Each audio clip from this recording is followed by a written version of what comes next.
Tonight, we invite you to drift away with us as we reimagine this timeless tale, not as a story of ambition, but as a serene escape into the quiet moments beneath its pages.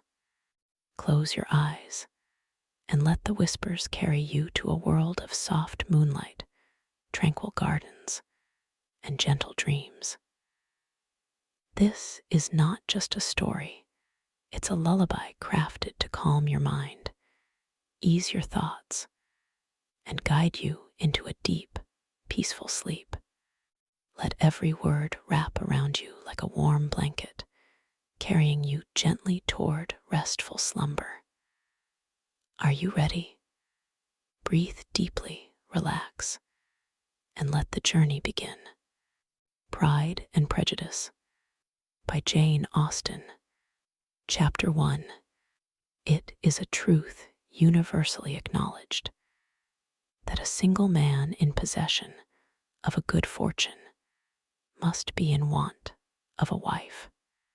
However little known the feelings or views of such a man may be on his first entering a neighborhood, this truth is so well fixed in the minds of the surrounding families that he is considered as the rightful property of some one or other of their daughters.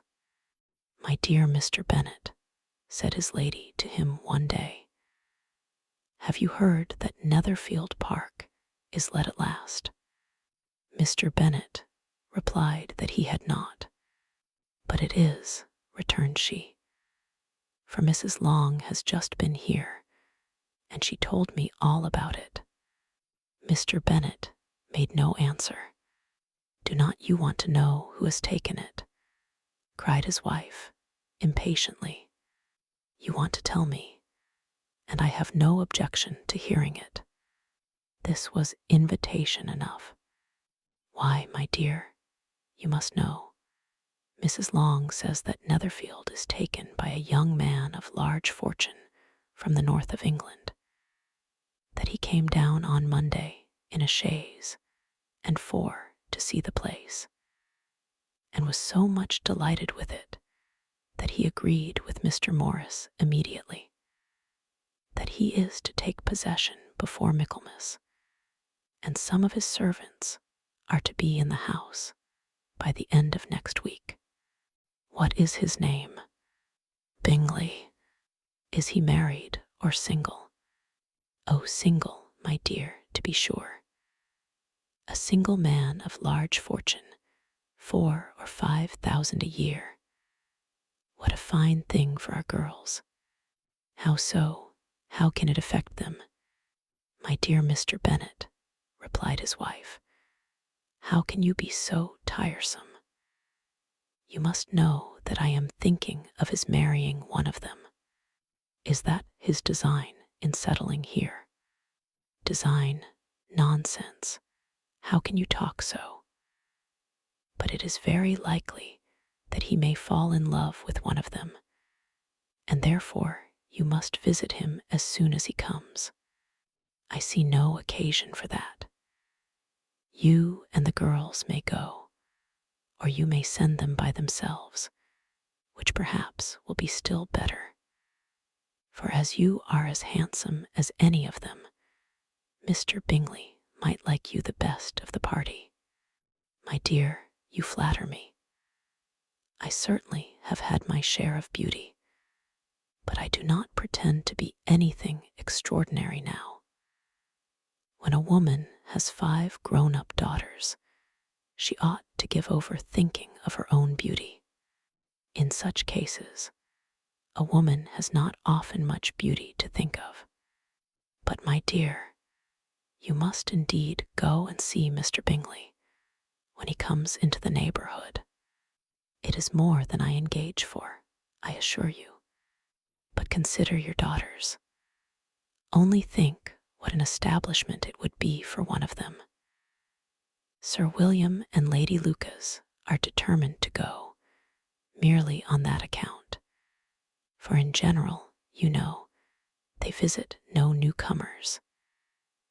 Indeed, you must go, for it will be impossible for us to visit him if you do not. You are over-scrupulous, surely. I dare say Mr. Bingley will be very glad to see you, and I will send a few lines by you to assure him of my hearty consent to his marrying whichever he chooses of the girls, though I must throw in a good word for my little Lizzie. I desire you will do no such thing. Lizzie is not a bit better than the others, and I am sure she is not half so handsome as Jane, nor half so good-humored as Lydia. But you are always giving her the preference. They have none of them much to recommend them, replied he. They are all silly and ignorant like other girls, but Lizzie has something more of quickness than her sisters. Mr. Bennet, how can you abuse your own children in such a way? You take delight in vexing me. You have no compassion on my poor nerves. You mistake me, my dear. I have a high respect for your nerves. They are my old friends. I have heard you mention them with consideration these 20 years at least. Ah, you do not know what I suffer, but I hope you will get over it, and live to see many young men of 4,000 a year come into the neighborhood. It will be no use to us if 20 such should come, since you will not visit them. Depend upon it, my dear, that when there are 20, I will visit them all.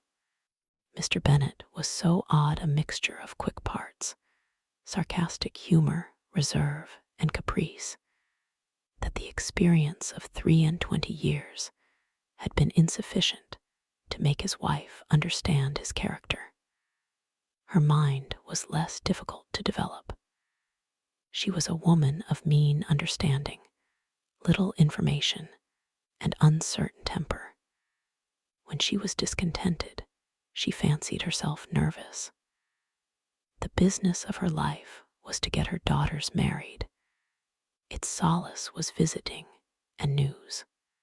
Chapter 2. Mr. Bennet was among the earliest of those who waited on Mr. Bingley. He had always intended to visit him, though to the last always assuring his wife that he should not go. Until the evening after the visit was paid, she had no knowledge of it. It was then disclosed in the following manner. Observing his second daughter employed in trimming a hat, he suddenly addressed her with, "I hope Mr. Bingley will like it, Lizzie. We are not in a way to know what Mr. Bingley likes," said her mother, resentfully, "since we are not to visit 7. But you forget, mamma," said Elizabeth, "that we shall meet him at the assemblies, and that Mrs. Long has promised to introduce him. I do not believe Mrs. Long will do any such thing. She has 2 nieces of her own. She is a selfish, hypocritical woman, and I have no opinion of her." "No more have I," said Mr. Bennet, "and I am glad to find that you do not depend on her serving you." Mrs. Bennet deigned not to make any reply, but, unable to contain herself, began scolding one of her daughters. "Don't keep coughing so, Kitty, for heaven's sake. Have a little compassion on my nerves. You tear them to pieces." "Kitty has no discretion in her coughs," said her father. "She times them ill." "I do not cough for my own amusement," replied Kitty, fretfully. "When is your next ball to be, Lizzie?" "Tomorrow fortnight." "Aye, so it is," cried her mother. "And Mrs. Long does not come back till the day before. So it will be impossible for her to introduce him, for she will not know him herself. Then, my dear, you may have the advantage of your friend, and introduce Mr. Bingley to her. Impossible, Mr. Bennet, impossible, when I am not acquainted with him myself. How can you be so teasing? I honor your circumspection. A fortnight's acquaintance is certainly very little. One cannot know what a man really is by the end of a fortnight. But if we do not venture, somebody else will. And after all, Mrs. Long and her nieces must stand their chance, and therefore 8, as she will think it an act of kindness. If you decline the office, I will take it on myself. The girls stared at their father. Mrs. Bennet said only, "Nonsense, nonsense." "What can be the meaning of that emphatic exclamation?" cried he. "Do you consider the forms of introduction, and the stress that is laid on them, as nonsense? I cannot quite agree with you there. What say you, Mary? For you are a young lady of deep reflection, I know, and read great books, and make extracts." Mary wished to say something very sensible, but knew not how. While Mary is adjusting her ideas, he continued, "Let us return to Mr. Bingley." "I am sick of Mr. Bingley," cried his wife. "I am sorry to hear that, but why did you not tell me so before? If I had known as much this morning, I certainly would not have called on him. It is very unlucky, but as I have actually paid the visit, we cannot escape the acquaintance now." The astonishment of the ladies was just what he wished, that of Mrs. Bennet perhaps surpassing the rest. Though when the first tumult of joy was over, she began to declare that it was what she had expected all the while. "How good it was in you, my dear Mr. Bennet. But I knew I should persuade you at last. I was sure you loved your girls too well to neglect such an acquaintance. Well, how pleased I am. And it is such a good joke, too, that you should have gone this morning, and never said a word about it till now." "Now, Kitty, you may cough as much as you choose," said Mr. Bennet. And as he spoke, he left the room, fatigued with the raptures of his wife 9. "What an excellent father you have, girls," said she, when the door was shut. "I do not know how you will ever make him amends for his kindness, or me either, for that matter. At our time of life, it is not so pleasant, I can tell you, to be making new acquaintances every day. But for your sakes, we would do anything. Lydia, my love, though you are the youngest, I dare say Mr. Bingley will dance with you at the next ball." "Oh," said Lydia stoutly, "I am not afraid, for though I am the youngest, I'm the tallest." The rest of the evening was spent in conjecturing how soon he would return Mr. Bennet's visit, and determining when they should ask him to dinner. Chapter 3. Not all that Mrs. Bennet, however, with the assistance of her 5 daughters, could ask on the subject, was sufficient to draw from her husband any satisfactory description of Mr. Bingley. They attacked him in various ways, with barefaced questions, ingenious suppositions, and distant surmises, but he eluded the skill of them all, and they were at last obliged to accept the second-hand intelligence of their neighbor, Lady Lucas. Her report was highly favorable. Sir William had been delighted with him. He was quite young, wonderfully handsome, extremely agreeable, and to crown the whole, he meant to be at the next assembly with with a large party. Nothing could be more delightful. To be fond of dancing was a certain step towards falling in love, and very lively hopes of Mr. Bingley's heart were entertained. If I can but see one of my daughters happily settled at Netherfield, said Mrs. Bennet to her husband, and all the others equally well married, I shall have nothing to wish for. In a few days, Mr. Bingley returned Mr. Bennet's visit, and sat about 10 minutes with him in his library. He had entertained hopes of being admitted to a sight of the young ladies, of whose beauty he had heard much, but he saw only the father. The ladies were somewhat more fortunate, for they had the advantage of ascertaining from an upper window that he wore a blue coat and rode a black horse. An invitation to dinner was soon afterwards dispatched, and already had Mrs. Bennet planned the courses that were to do credit to her housekeeping, when an answer arrived which deferred it all.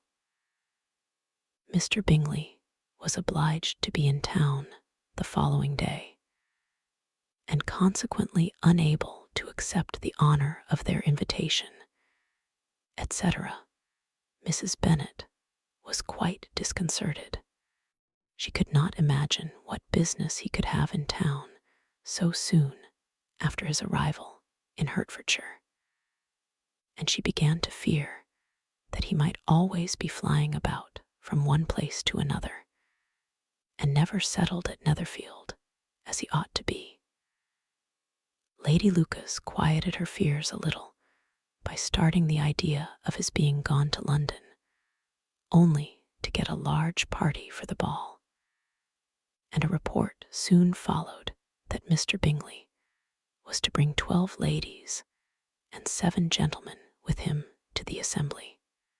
The girls grieved over such a number of ladies, but were comforted the day before the ball by hearing that, instead of 12, he had brought only 6 with him from London, his 5 sisters and a cousin.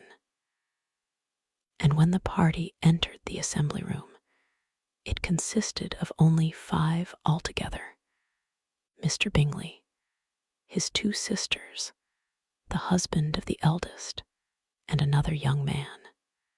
Mr. Bingley was good-looking and gentlemanlike. He had a pleasant countenance and easy, unaffected manners. His sisters were fine women, with an air of decided fashion. His brother-in-law, Mr. Hurst, merely looked the gentleman, but his friend Mr. Darcy soon drew the attention of the room by his fine, tall person, handsome features, noble mien, and the report, which was in general circulation within 5 minutes after his entrance, of his having 10,000 a year. The gentleman pronounced him to be a fine figure of a man. The ladies declared he was much handsomer than Mr. Bingley, and he was looked at with great admiration for about half the evening, till his manners gave a disgust which turned the tide of his popularity. For he was discovered to be proud, to be above his company, and above being pleased, and not all his large estate in Derbyshire could save him from having a most forbidding, disagreeable countenance, and being unworthy to be compared with his friend. Mr. Bingley had soon made himself acquainted with all the principal people in the room. He was lively and unreserved, danced every dance, was angry that the ball closed so early, and talked of giving one himself at Netherfield.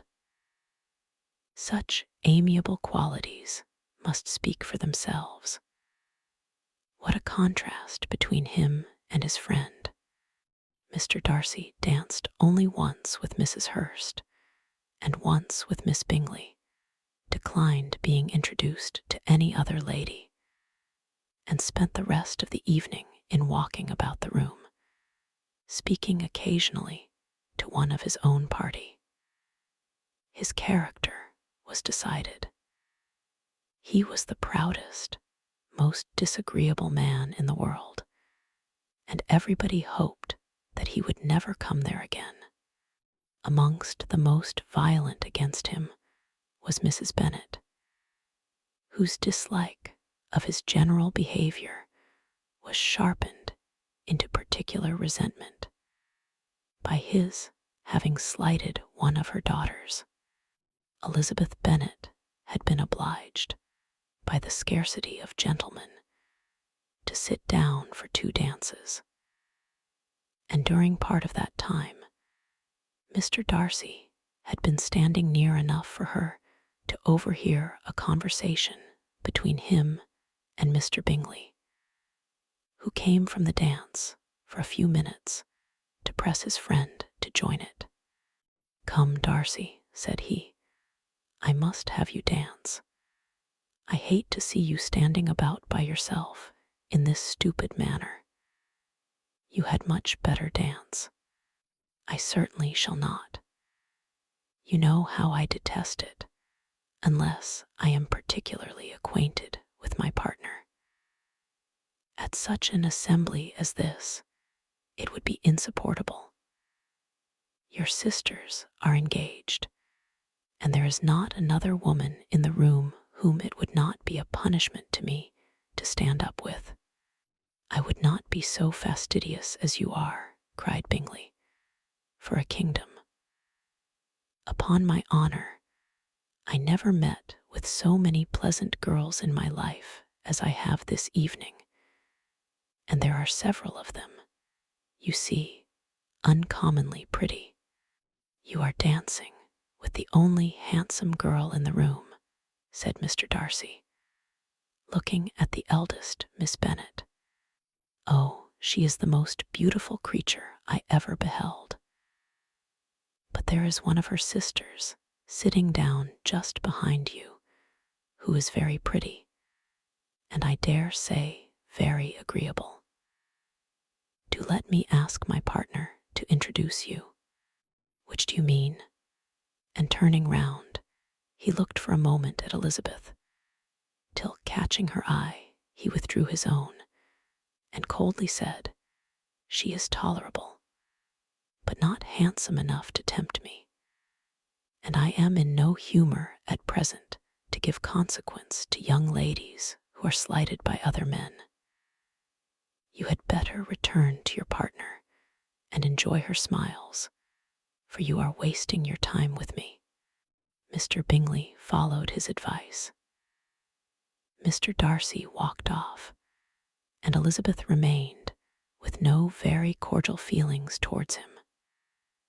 She told the story, however, with great spirit among her friends, for she had a lively, playful disposition, which delighted in anything ridiculous. The evening altogether passed off pleasantly to the whole family. Mrs. Bennet had seen her eldest daughter much admired by the Netherfield party. Mr. Bingley had danced with her twice, and she had been distinguished by his sisters. Jane was as much gratified by this as her mother could be, though in a quieter way. Elizabeth felt Jane's pleasure. Mary had heard herself mentioned to Miss Bingley as the most accomplished girl in the neighborhood, and Catherine and Lydia had been fortunate enough to be never without partners, which was all that they had yet learnt to care for at a ball. They returned, therefore, in good spirits to Longbourn, the village where they lived, and of which they were the principal inhabitants. They found Mr. Bennet still up, with a book.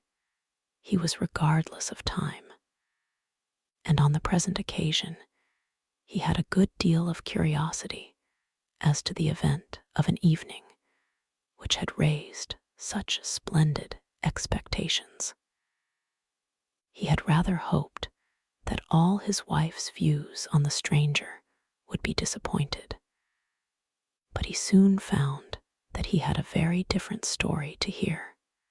"Oh, my dear Mr. Bennet," as she entered the room, "we have had a most delightful evening, a most excellent ball.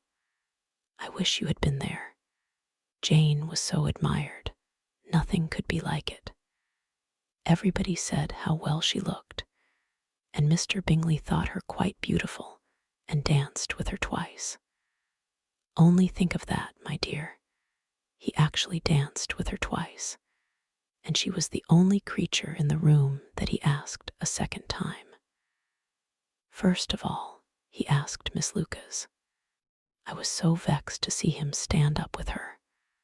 But however, he did not admire her at all, indeed. Nobody can, you know. And he seemed quite struck with Jane as she was going down the dance. So he inquired who she was, and got introduced, and asked her for the two next. Then, the 2/3 he danced with Miss King, and the 2/4 with Maria Lucas, and the 2/5 with Jane again, and the 2/6 with Lizzie, and the Boulanger. If he had had any compassion for me, cried her husband impatiently, he would not have danced half so much. For God's sake, say no more of his partners. Oh, that he had sprained his ankle in the first dance. Oh, my dear, continued Mrs. Bennet, I am quite delighted with him. He is so excessively handsome. And his sisters are charming women. I never in my life saw anything more elegant than their dresses. I dare say the lace upon Mrs. Hurst's gown. Here she was interrupted again. Mr. Bennet protested against any description of finery. She was therefore obliged to seek another branch of the subject, and related, with much bitterness of spirit and some exaggeration, the shocking rudeness of Mr. Darcy. But I can assure you, she added, that Lizzie does not lose much by not suiting his fancy, for he is a most disagreeable, horrid man, not at all worth pleasing. So high and so conceited that there was no enduring him. He walked here and he walked there, fancying himself so very great, not handsome enough to dance with. I wish you had been there, my dear, to have given him one of your set-downs. I quite detest the man. Chapter 4. When Jane and Elizabeth were alone, the former, who had been cautious in her praise of Mr. Bingley before, expressed to her sister how very much she admired him. He is just what a young man ought to be, said she, sensible, good-humored, lively, and I never saw such happy manners, so much ease, with such perfect good breeding. He is also handsome, replied Elizabeth, which a young man ought likewise to be, if he possibly can. His character is thereby complete. I was very much flattered by his asking me to dance a second time. I did not expect such a compliment. Did not you? I did for you. But that is one great difference between us. Compliments always take you by surprise, and me never. What could be more natural than his asking you again? He could not help seeing that you were about 5 times as pretty as every other woman in the room. No thanks to his gallantry for that. Well, he certainly is very agreeable, and I give you leave to like him. You have liked many a stupider person. Dear Lizzie, oh, you are a great deal too apt, you know, to like people in general. You never see a fault in anybody. All the world are good and agreeable in your eyes. I never heard you speak ill of a human being in my life. I would wish not to be hasty in censuring anyone, but I always speak what I think. I know you do, and it is that which makes the wonder, with your good sense, to be so honestly blind to the follies and nonsense of others. Affectation of candor is common enough, one meets with it everywhere. But to be candid without ostentation or design, to take the good of everybody's character and make it still better, and say nothing of the bad, belongs to you alone. And so, you like this man's sisters, too, do you? Their manners are not equal to his. Certainly not, at first, but they are very pleasing women when you converse with them.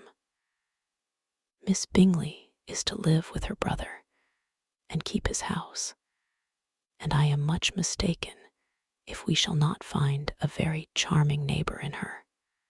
Elizabeth listened in silence, but was not convinced. Their behavior at the assembly had not been calculated to please in general, and with more quickness of observation and less pliancy of temper than her sister, and with a judgment, too, unsealed by any attention to herself, she was very little disposed to approve them. They were, in fact, very fine ladies, not deficient in good humor when they were pleased, nor in the power of being agreeable where they chose it, but proud and conceited. They were rather handsome, had been educated in one of the first private seminaries in town, had a fortune of £20,000, were in the habit of spending more than they ought, and of associating with people of rank, and were, therefore, in every respect entitled to think well of themselves and meanly of others. They were of a respectable family in the north of England, a circumstance more deeply impressed on their memories than that their brother's fortune and their own had been acquired by trade. Mr. Bingley inherited property to the amount of nearly £100,000 from his father, who had intended to purchase an estate, but did not live to do it. Mr. Bingley intended it likewise, and sometimes made choice of his county. But, as he was now provided with a good house and the liberty of a manor, it was doubtful to many of those who best knew the easiness of his temper, whether he might not spend the remainder of his days at Netherfield, and leave the next generation to purchase. His sisters were very anxious for his having an estate of his own, but though he was now established only as a tenant, Miss Bingley was by no means unwilling to preside at his table, nor was Mrs. Hurst, who had married a man of more fashion than fortune, less disposed to consider his house as her home when it suited her. Mr. Bingley had not been of age 2 years when he was tempted, by an accidental recommendation, to look at Netherfield House. He did look at it, and into it for half an hour, was pleased with the situation and the principal rooms, satisfied with what the owner said in its praise, and took it immediately. Between him and Darcy there was a very steady friendship, in spite of a great opposition of character. Bingley was endeared to Darcy by the easiness, openness, and ductility of his temper, though no disposition could offer a greater contrast to his own, and though with his own he never appeared dissatisfied. On the strength of Darcy's regard, Bingley had the firmest reliance, and of his judgment the highest opinion. In understanding, Darcy was the superior. Bingley was by no means deficient, but Darcy was clever. He was at the same time haughty, reserved, and fastidious, and his manners, though well-bred, were not inviting. In that respect, his friend had greatly the advantage. Bingley was sure of being liked wherever he appeared. Darcy was continually giving offence. The manner in which they spoke of the Meryton assembly was sufficiently characteristic. Bingley had never met with pleasanter people or prettier girls in his life. Everybody had been most kind and attentive to him. There had been no formality, no stiffness. He had soon felt acquainted with all the room. And as to Miss Bennet, he could not conceive an angel more beautiful. Darcy, on the contrary, had seen a collection of people in whom there was little beauty and no fashion, for none of whom he had felt the smallest interest, and from none received either attention or pleasure. Miss Bennet he acknowledged to be pretty, but she smiled too much. Mrs. Hurst and her sister allowed it to be so, but still they admired her and liked her, and pronounced her to be a sweet girl, and one whom they should not object to know more of. Miss Bennet was therefore established as a sweet girl, and their brother felt authorized by such commendation to think of her as he chose. Chapter 5. Within a short walk of Longbourn lived a family with whom the Bennets were particularly intimate. Sir William Lucas had been formerly in trade in Meryton, where he had made a tolerable fortune, and risen to the honor of knighthood by an address to the king during his mayoralty. The distinction had, perhaps, been felt too strongly. It had given him a disgust to his business and to his residence in a small market town, and quitting them both, he had removed with his family to a house about a mile from Meryton, denominated from that period Lucas Lodge, where he could think with pleasure of his own importance, and, unshackled by business, occupy himself solely in being civil to all the world. For, though elated by his rank, it did not render him supercilious. On the contrary, he was all attention to everybody, by nature inoffensive, friendly, and obliging. His presentation at St. James's had made him courteous. Lady Lucas was a very good kind of woman, not too clever to be a valuable neighbor to Mrs. Bennet. They had several children. The eldest of them, a sensible, intelligent young woman, about 27, was Elizabeth's intimate friend. That the Miss Lucases and the Miss Bennets should meet to talk over a ball was absolutely necessary, and the morning after the assembly brought the former to Longbourn to hear and to communicate. "You began the evening well, Charlotte," said Mrs. Bennet, with civil self-command, to Miss Lucas. "You were Mr. Bingley's first choice." "Yes, but he seemed to like his second better." "Oh, you mean Jane, I suppose, because he danced with her twice." "To be sure, that did seem as if he admired her, indeed. I rather believe he did. I heard something about it, but I hardly know what something about Mr. Robinson." "Perhaps you mean what I overheard between him and Mr. Robinson. Did not I mention it to you?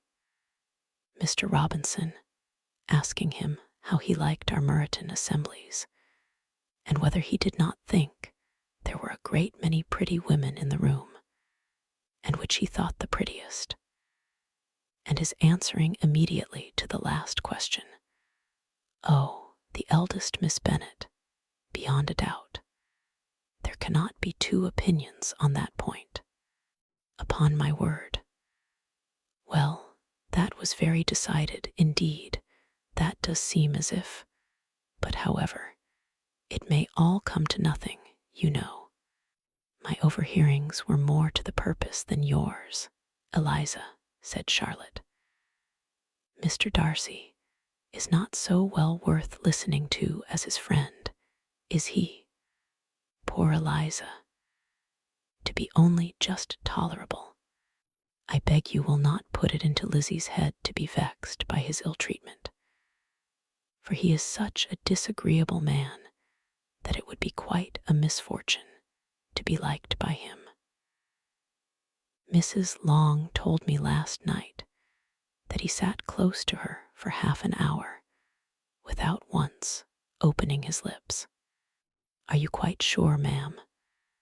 Is not there a little mistake? Said Jane. I certainly saw Mr. Darcy speaking to her. Because she asked him at last how he liked Netherfield, and he could not help answering her. But she said he seemed very angry at being spoke to. Miss Bingley told me, said Jane, that he never speaks much unless among his intimate acquaintance. With them, he is remarkably agreeable. I do not believe a word of it, my dear. If he had been so very agreeable, he would have talked to Mrs. Long. But I can guess how it was. Everybody says that he is eat up with pride, and I dare say he had heard somehow that Mrs. Long does not keep a carriage, and had to come to the ball in a hack chaise. I do not mind his not talking to Mrs. Long, said Miss Lucas, but I wish he had danced with Eliza. Another time, Lizzie, said her mother. I would not dance with him if I were you. I believe, ma'am, I may safely promise you never to dance with him.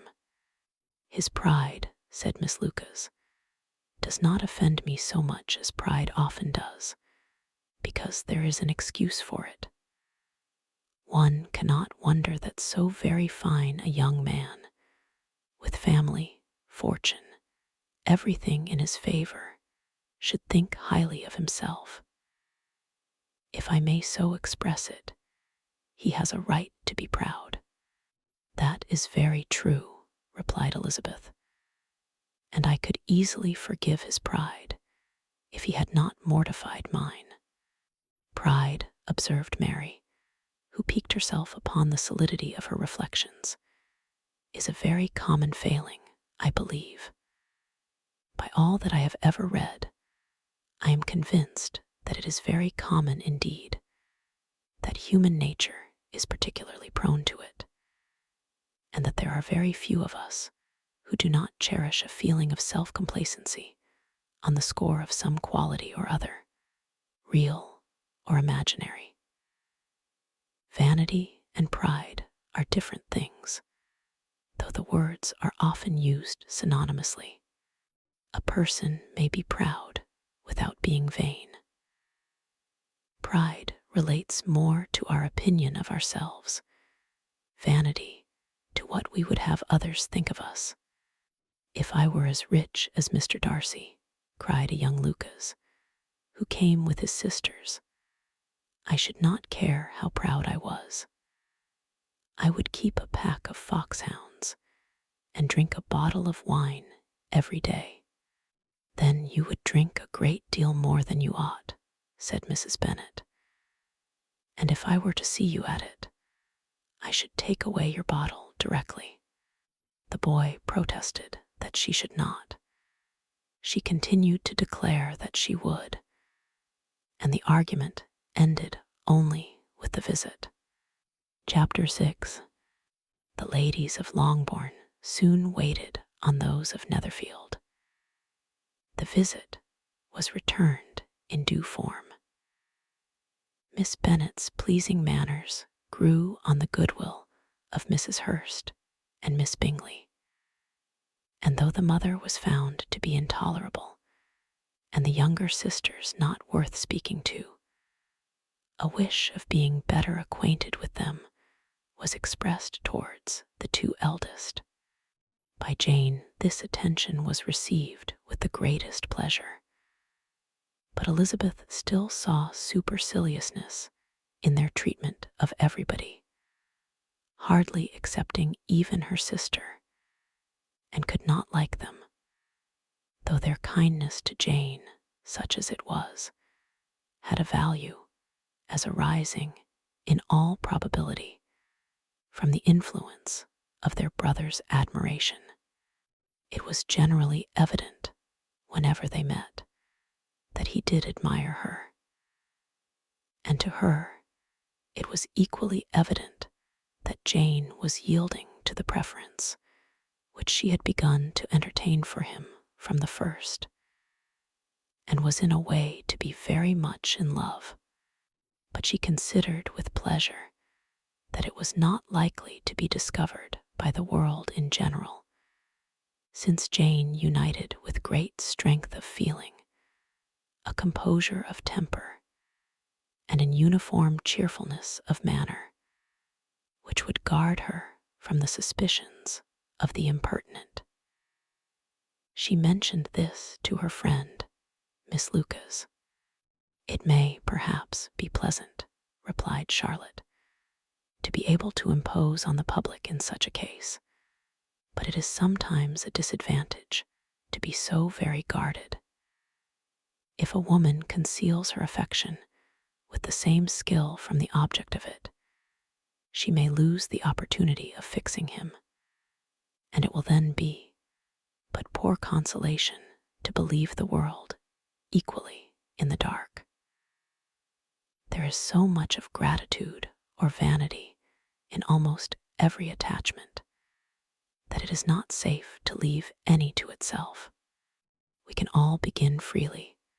A slight preference is natural enough, but there are very few of us who have heart enough to be really in love without encouragement. In 9 cases out of 10, a woman had better show more affection than she feels. Bingley likes your sister undoubtedly, but he may never do more than like her if she does not help him on. But she does help him on, as much as her nature will allow. If I can perceive her regard for him, he must be a simpleton indeed not to discover it too. Remember, Eliza, that he does not know Jane's disposition as you do. But if a woman is partial to a man, and does not endeavor to conceal it, he must find it out. Perhaps he must, if he sees enough of her. But though Bingley and Jane meet tolerably often, it is never for many hours together, and as they always see each other in large mixed parties, it is impossible that every moment should be employed in conversing together. Jane should therefore make the most of every half hour in which she can command his attention. When she is secure of him, there will be leisure for falling in love as much as she chooses. "Your plan is a good one," replied Elizabeth, "where nothing is in question but the desire of being well married. And if I were determined to get a rich husband, or any husband, I dare say I should adopt it.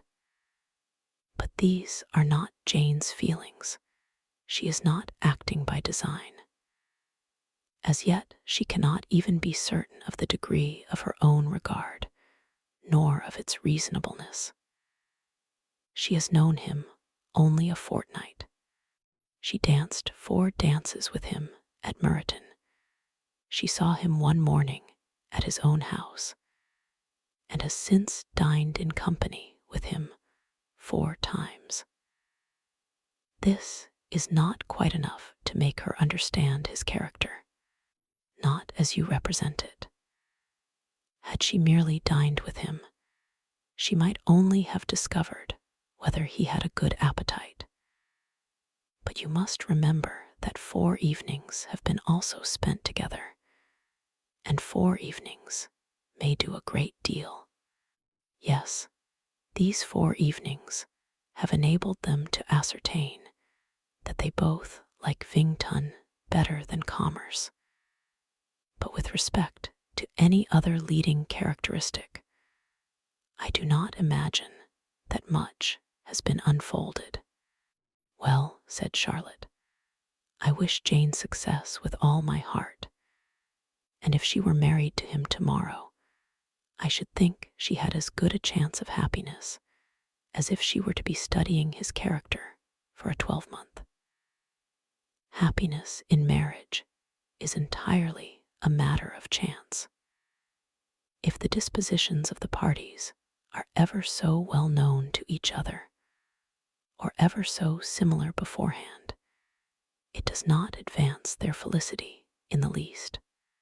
They always continue to grow sufficiently unlike afterwards to have their share of vexation.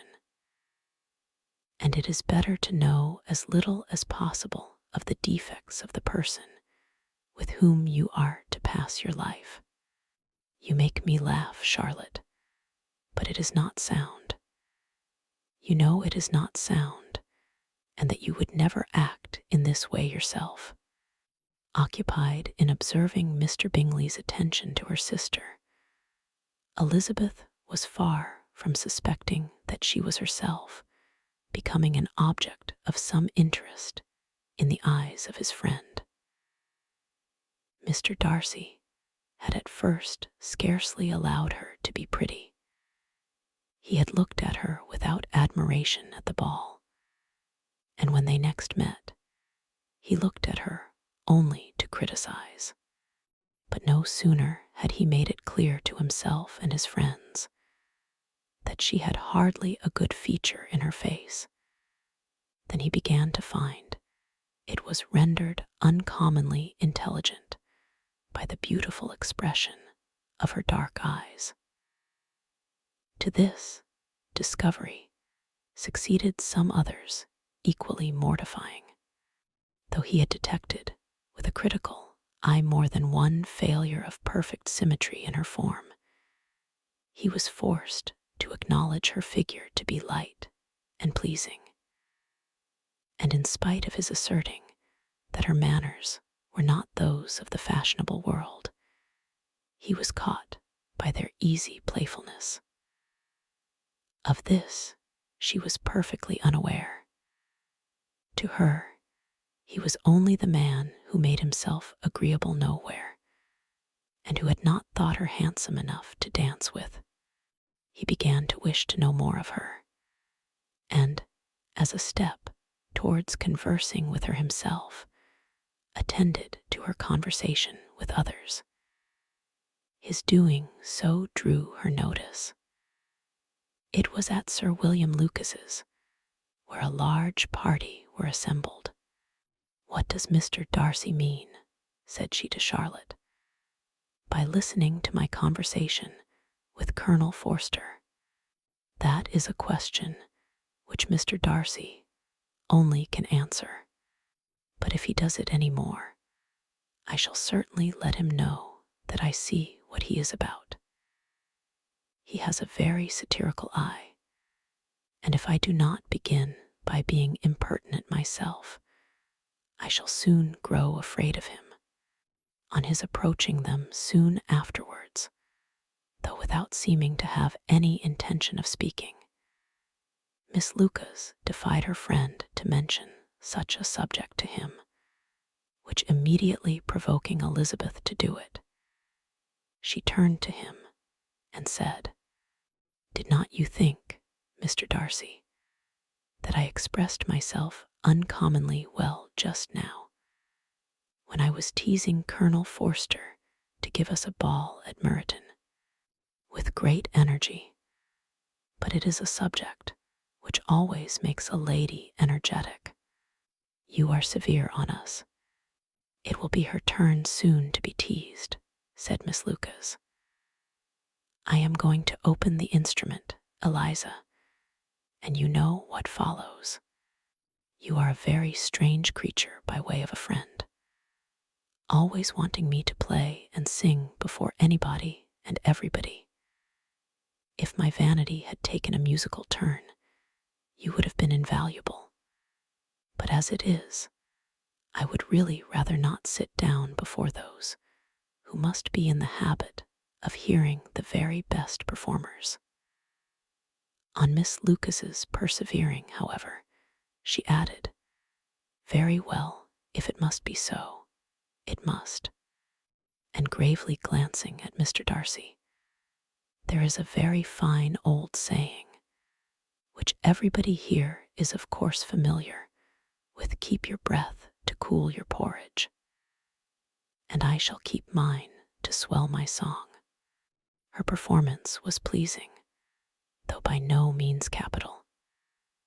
After a song or two, and before she could reply to the entreaties of several that she would sing again, she was eagerly succeeded at the instrument by her sister Mary, who, having, in consequence of being the only plain one in the family, worked hard for knowledge and accomplishments, was always impatient for display. Mary had neither genius nor taste, and though vanity had given her application, it had given her likewise a pedantic air and conceited manner, which would have injured a higher degree of excellence than she had reached. Elizabeth, easy and unaffected, had been listened to with much more pleasure, though not playing half so well. And Mary, at the end of a long concerto, was glad to purchase praise and gratitude by Scotch and Irish airs, at the request of her younger sisters, who with some of the Lucases and 2 or 3 officers joined eagerly in dancing at one end of the room. Mr. Darcy stood near them in silent indignation at such a mode of passing the evening, to the exclusion of all conversation, and was too much engrossed by his own thoughts to perceive that Sir William Lucas was his neighbor, till Sir William thus began: "What a charming amusement for young people this is, Mr. Darcy. There is nothing like dancing, after all. I consider it as one of the first refinements of polished societies." "Certainly, sir. And it has the advantage also of being in vogue amongst the less polished societies of the world. Every savage can dance." Sir William only smiled. "Your friend performs delightfully," he continued after a pause, on seeing Bingley join the group, "and I doubt not that you are an adept in the science yourself, Mr. Darcy. You saw me dance at Meryton, I believe, sir." "Yes, indeed, and received no inconsiderable pleasure from the sight." "Do you often dance at St. James?" "Never, sir. Do you not think it would be a proper compliment to the place?" "It is a compliment which I never pay to any place if I can avoid it. You have a house in town, I conclude." Mr. Darcy bowed. "I had once some thoughts of fixing in town myself, for I am fond of superior society, but I did not feel quite certain that the air of London would agree with Lady Lucas." He paused in hopes of an answer, but his companion was not disposed to make any, and Elizabeth at that instant moving towards them, he was struck with the notion of doing a very gallant thing, and called out to her, "My dear Miss Eliza, why are not you dancing? Mr. Darcy, you must allow me to present this young lady to you as a very desirable partner. You cannot refuse to dance, I am sure, when so much beauty is before you.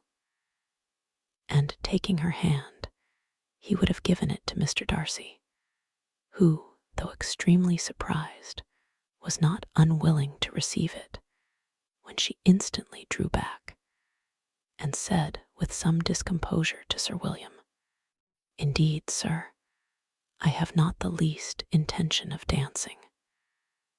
I entreat you not to suppose that I moved this way in order to beg for a partner." Mr. Darcy, with grave propriety, requested to be allowed the honor of her hand, but in vain. Elizabeth was determined, nor did Sir William at all shake her purpose by his attempt at persuasion. "You excel so much in the dance, Miss Eliza, that it is cruel to deny me the happiness of seeing you.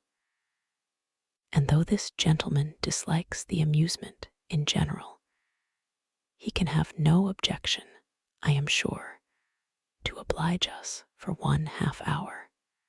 "Mr. Darcy is all politeness," said Elizabeth, smiling. "He is, indeed. But considering the inducement, my dear Miss Eliza, we cannot wonder at his complaisance, for who would object to such a partner?" Elizabeth looked archly and turned away. Her resistance had not injured her with the gentleman, and he was thinking of her with some complacency, when thus accosted by Miss Bingley. "I can guess the subject of your reverie." "I should imagine not. You are considering how insupportable it would be to pass many evenings in this manner, in such society, and indeed, I am quite of your opinion. I was never more annoyed. The insipidity, and yet the noise, the nothingness, and yet the self-importance of all these people. What would I give to hear your strictures on them? Your conjecture is totally wrong, I assure you." My mind was more agreeably engaged. I have been meditating on the very great pleasure which a pair of fine eyes in the face of a pretty woman can bestow.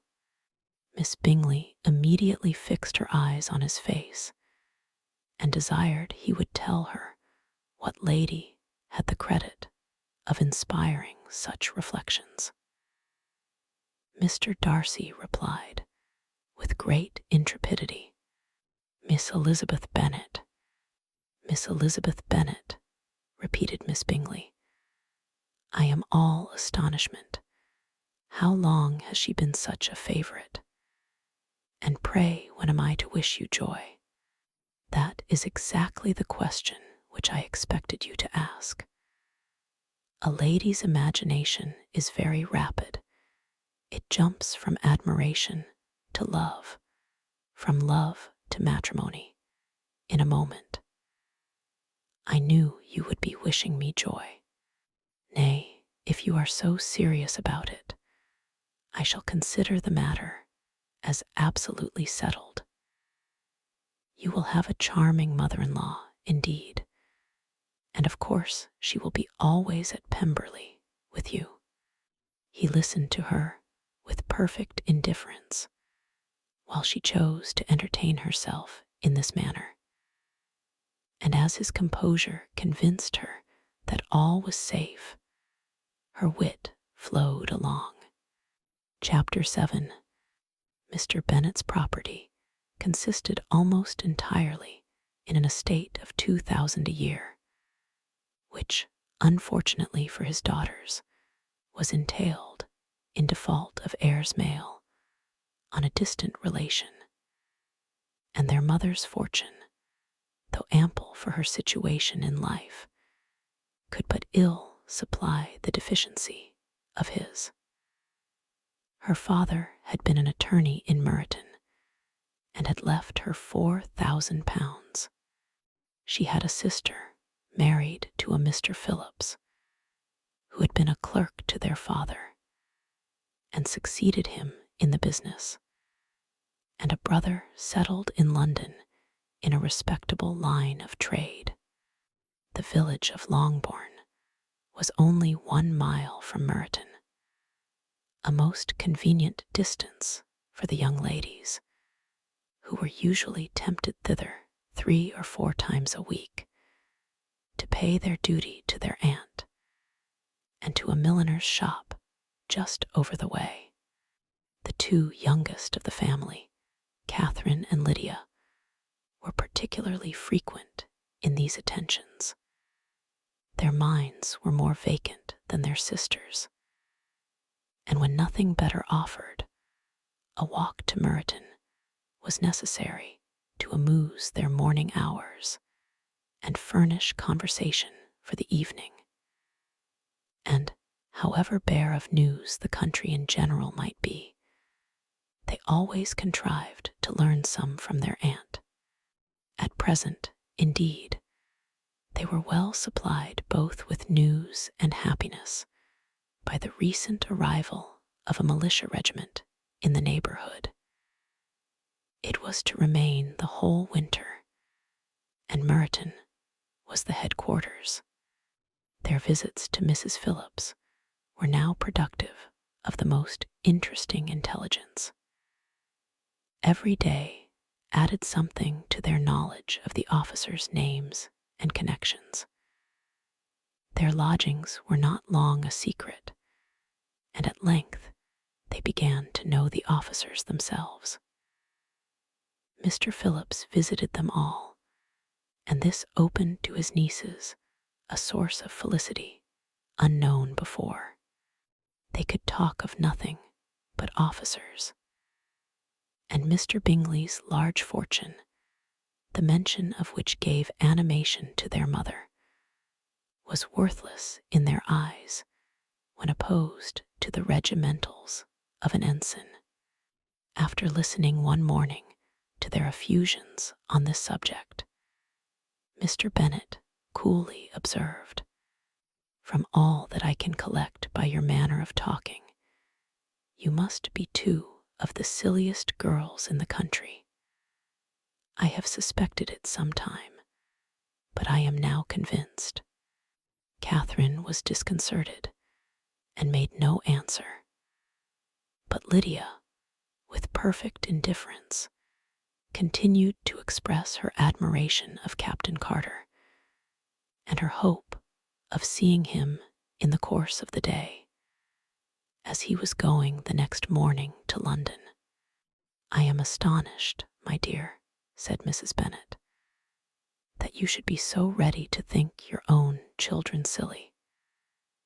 If I wished to think slightingly of anybody's children, it should not be of my own, however. If my children are silly, I must hope to be always sensible of it. Yes, but as it happens, they are all of them very clever. This is the only point, I flatter myself, on which we do not agree. I had hoped that our sentiments coincided in every particular, but I must so far differ from you as to think our 2 youngest daughters uncommonly foolish. My dear Mr. Bennet, you must not expect such girls to have the sense of their father and mother. When they get to our age, I dare say they will not think about officers any more than we do. I remember the time when I liked to red coat myself very well, and, indeed, so I do still at my heart.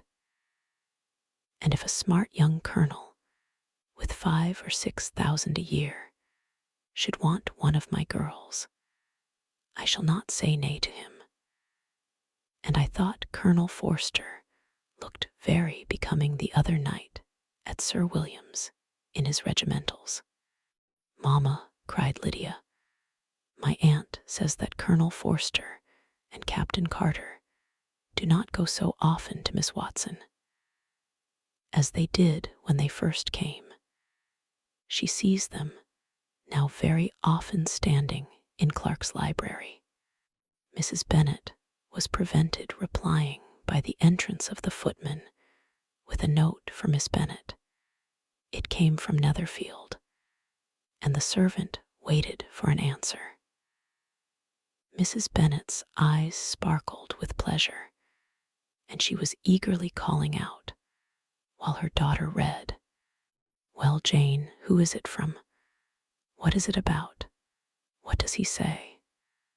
Well, Jane, make haste and tell us, make haste, my love."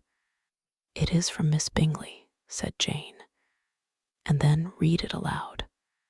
"My dear friend, if you are not so compassionate as to dine today with Louisa and me, we shall be in danger of hatting each other for the rest of our lives. For a whole day's tete-a-tete between two women can never end without a quarrel. Come as soon as you can on the receipt of this. My brother and the gentleman are to dine with the officers. Yours ever, Caroline Bingley." "With the officers," cried Lydia. "I wonder my aunt did not tell us of that." "Dining out," said Mrs. Bennet. "That is very unlucky." "Can I have the carriage?" said Jane. "No, my dear, you had better go on horseback, because it seems likely to rain. And then you must stay all night." "That would be a good scheme," said Elizabeth, "if you were sure that they would not offer to send her home. Oh, but the gentleman will have Mr. Bingley's chaise to go to Meryton, and the Hursts have no horses to theirs. I had much rather go in the coach. But, my dear, your father cannot spare the horses, I am sure. They are wanted in the farm, Mr. Bennet, are not they? They are wanted in the farm much oftener than I can get them. But if you have got them today," said Elizabeth, "my mother's purpose will be answered." She did at last extort from her father an acknowledgment that the horses were engaged. Jane was therefore obliged to go on horseback, and her mother attended her to the door with many cheerful prognostics of a bad day. Her hopes were answered. Jane had not been gone long before it rained hard. Her sisters were uneasy for her, but her mother was delighted. The rain continued the whole evening without intermission. Jane certainly could not come back. "This was a lucky idea of mine, indeed," said Mrs. Bennet more than once, as if the credit of making it rain were all her own. Till the next morning, however, she was not aware of all the felicity of her contrivance. Breakfast was scarcely over when a servant from Netherfield brought the following note for Elizabeth. "My dearest Lizzie, I find myself very unwell this morning, which, I suppose, is to be imputed to my getting wet through yesterday. My kind friends will not hear of my returning home till I am better. They insist also on my seeing Mr. Jones. Therefore, do not be alarmed if you should hear of his having been to me. And, excepting a sore throat and a headache, there is not much the matter with me. Yours, etc." "Well, my dear," said Mr. Bennet, when Elizabeth had read the note aloud, "if your daughter should have a dangerous fit of illness, if she should die, it would be a comfort to know that it was all in pursuit of Mr. Bingley, and under your orders.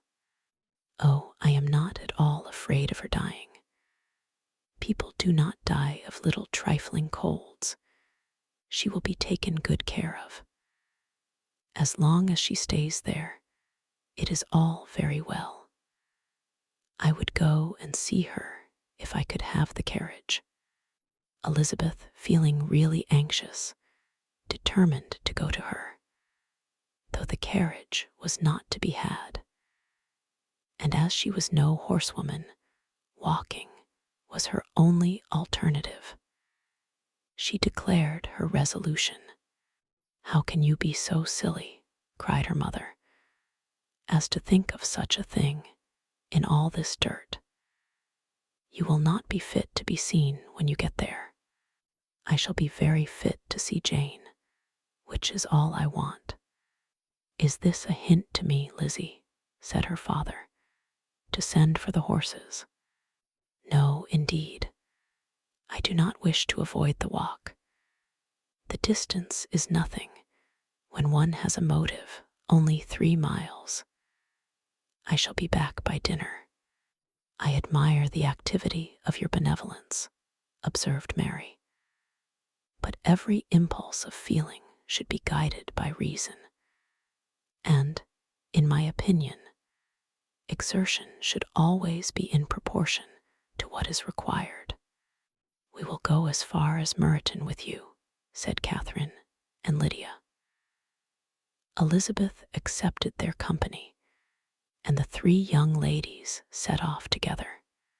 "If we make haste," said Lydia, as they walked along, "perhaps we may see something of Captain Carter before he goes." In Meryton they parted.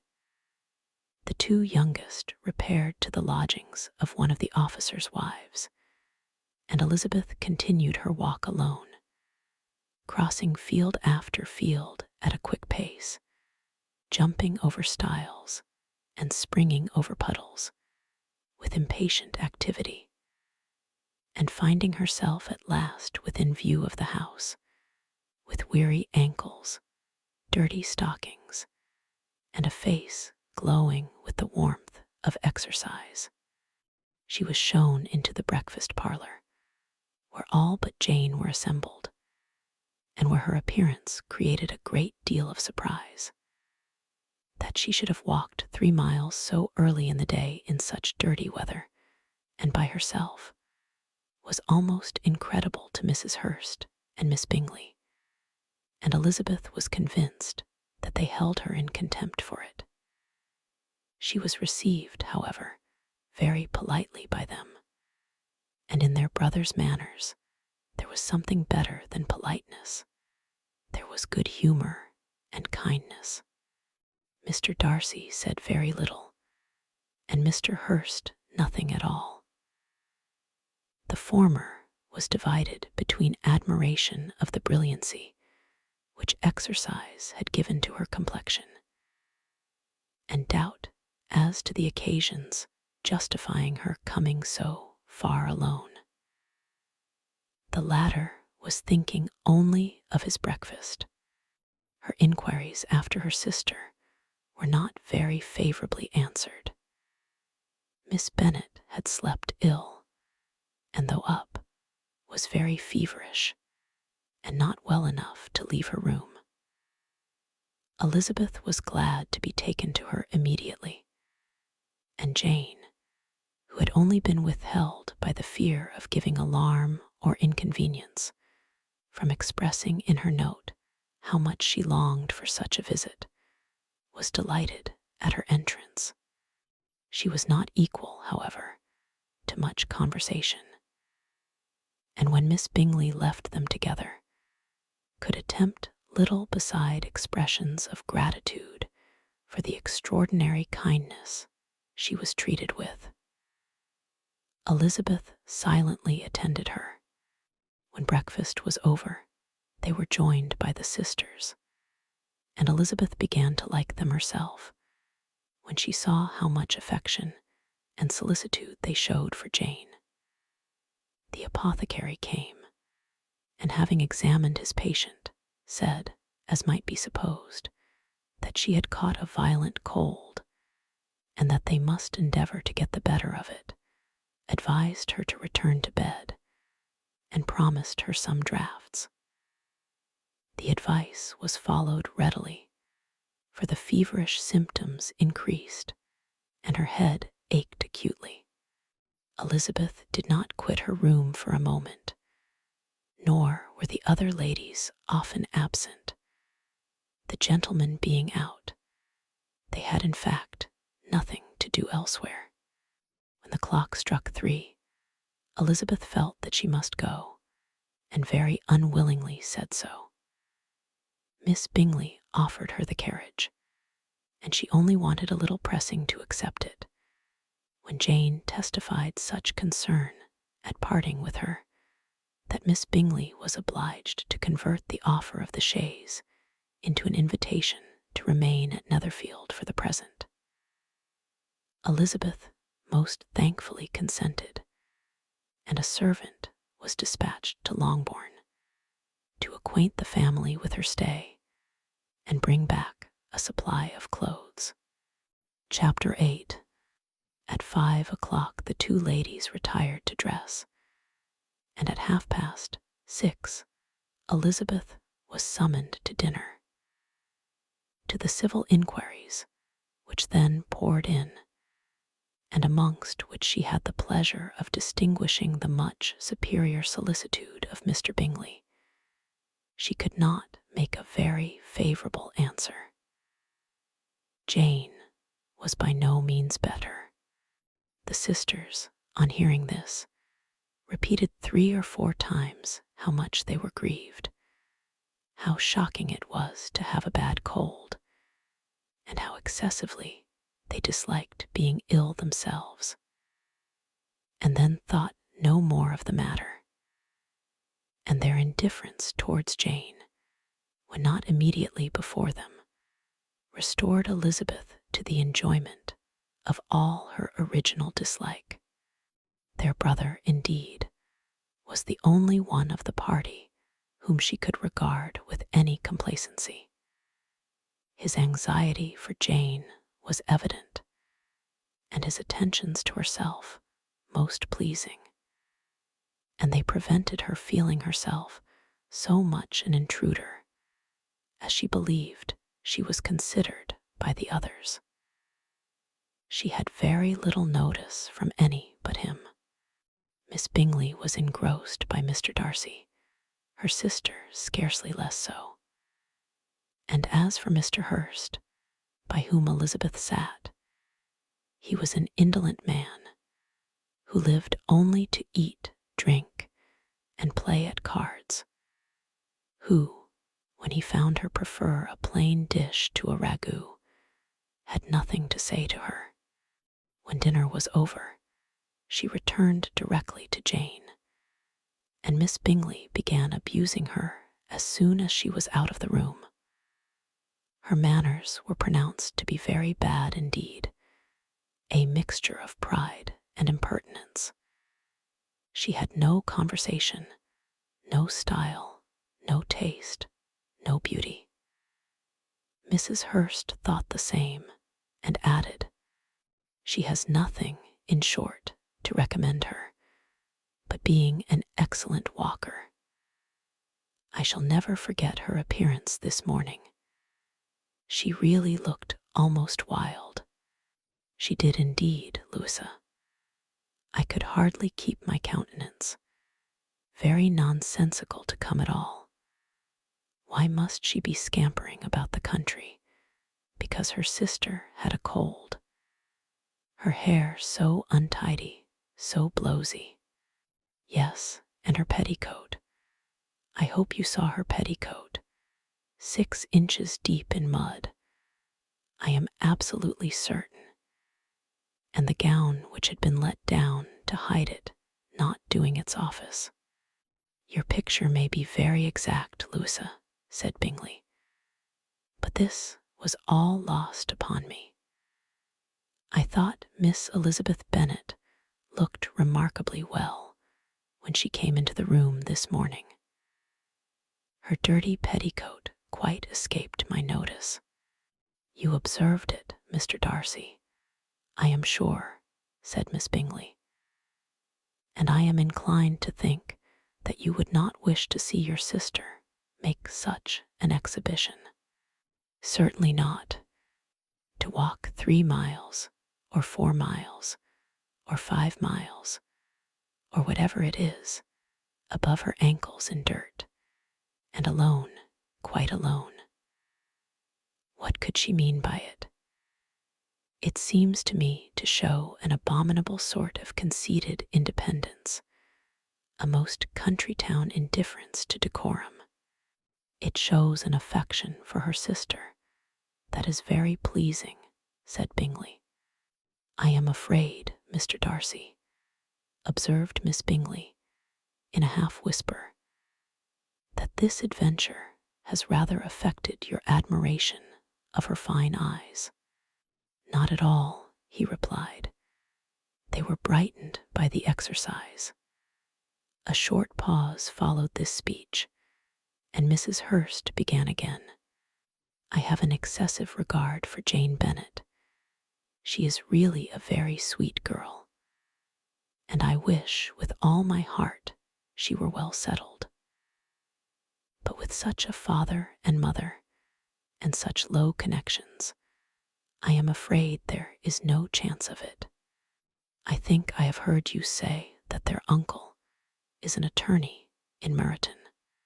Yes, and they have another, who lives somewhere near Cheapside. That is capital, added her sister, and they both laughed heartily. If they had uncles enough to fill all Cheapside, cried Bingley, it would not make them one jot less agreeable, but it must very materially lessen their chance of marrying men of any consideration in the world, replied Darcy. To this speech, Bingley made no answer, but his sisters gave it their hearty assent, and indulged their mirth for some time at the expense of their dear friend's vulgar relations. With a renewal of tenderness, however, they repaired to her room on leaving the dining parlour, and sat with her till summoned to coffee. She was still very poorly, and Elizabeth would not quit her at all till late in the evening, when she had the comfort of seeing her asleep, and when it appeared to her rather right than pleasant that she should go down stairs herself. On entering the drawing-room, she found the whole party at loo, and was immediately invited to join them. But suspecting them to be playing high, she declined it, and making her sister the excuse, said she would amuse herself for the short time she could stay below with a book. Mr. Hurst looked at her with astonishment. Do you prefer reading to cards? Said he. That is rather singular. Miss Eliza Bennet, said Miss Bingley, despises cards. She is a great reader, and has no pleasure in anything else. I deserve neither such praise nor such censure, cried Elizabeth. I am not a great reader, and I have pleasure in many things. In nursing your sister, I am sure you have pleasure, said Bingley, and I hope it will soon be increased by seeing her quite well. Elizabeth thanked him from her heart, and then walked towards a table where a few books were lying. He immediately offered to fetch her others, all that his library afforded, and I wish my collection were larger for your benefit and my own credit. But I am an idle fellow, and though I have not many, I have more than I ever looked into. Elizabeth assured him that she could suit herself perfectly with those in the room. I am astonished, said Miss Bingley, that my father should have left so small a collection of books. What a delightful library you have at Pemberley, Mr. Darcy. It ought to be good, he replied. It has been the work of many generations, and then you have added so much to it yourself. You are always buying books. I cannot comprehend the neglect of a family library in such days as these. Neglect. I am sure you neglect nothing, that can add to the beauties of that noble place. Charles, when you build your house, I wish it may be half as delightful as Pemberley. I wish it may, but I would really advise you to make your purchase in that neighborhood and take Pemberley for a kind of model. There is not a finer county in England than Derbyshire. With all my heart, I will buy Pemberley itself if Darcy will sell it. I am talking of possibilities, Charles. Upon my word, Caroline, I should think it more possible to get Pemberley by purchase than by imitation. Elizabeth was so much caught by what passed as to leave her very little attention for her book, and soon laying it wholly aside, she drew near the card table and stationed herself between Mr. Bingley and his eldest sister to observe the game. "Is Miss Darcy much grown since the spring?" said Miss Bingley. "Will she be as tall as I am?" "I think she will. She is now about Miss Elizabeth Bennet's height, or rather taller. How I long to see her again. I never met with anybody who delighted me so much. Such a countenance, such manners, and so extremely accomplished for her age. Her performance on the pianoforte is exquisite. It is amazing to me," said Bingley, "how young ladies can have patience to be so very accomplished as they all are." "All young ladies accomplished? My dear Charles, what do you mean?" "Yes, all of them, I think. They all paint tables, cover screens, and net purses. I scarcely know anyone who cannot do all this, and I am sure I never heard a young lady spoken of for the first time without being informed that she was very accomplished." "Your list of the common extent of accomplishments," said Darcy, "has too much truth. The word is applied to many a woman who deserves it no otherwise than by netting a purse or covering a screen. But I am very far from agreeing with you in your estimation of ladies in general. I cannot boast of knowing more than half a dozen in the whole range of my acquaintance that are really accomplished." "Nor I am sure," said Miss Bingley. "Then," observed Elizabeth, "you must comprehend a great deal in your idea of an accomplished woman." "Yes, I do comprehend a great deal in it." "Oh, certainly," cried his faithful assistant. "No one can be really esteemed accomplished who does not greatly surpass what is usually met with.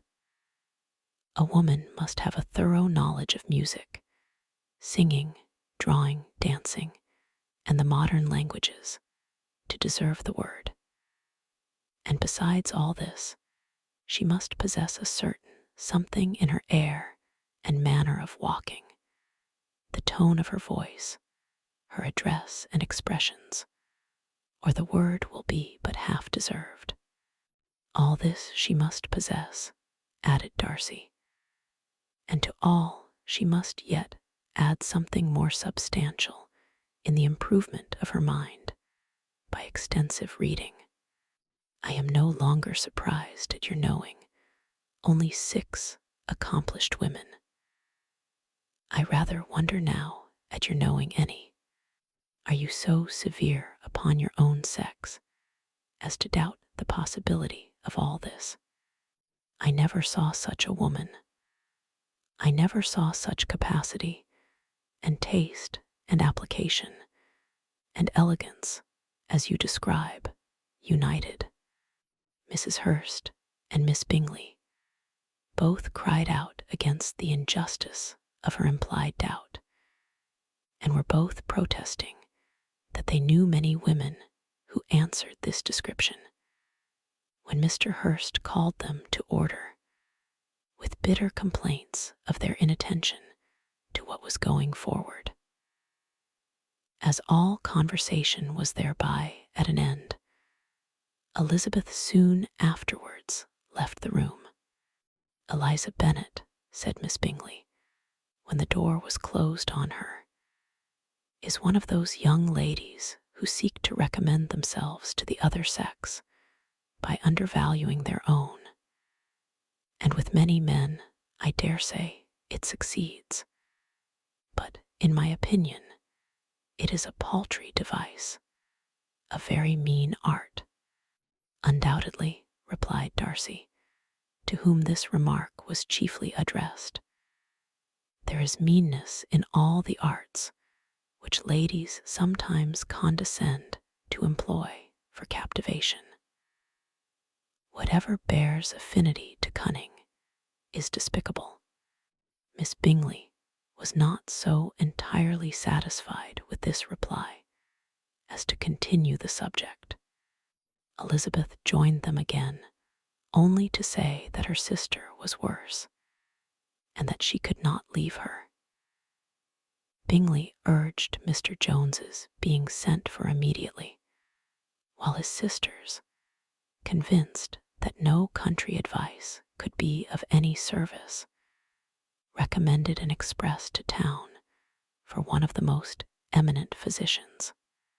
This she would not hear of, but she was not so unwilling to comply with their brother's proposal, and it was settled that Mr. Jones should be sent for early in the morning if Miss Bennet were not decidedly better.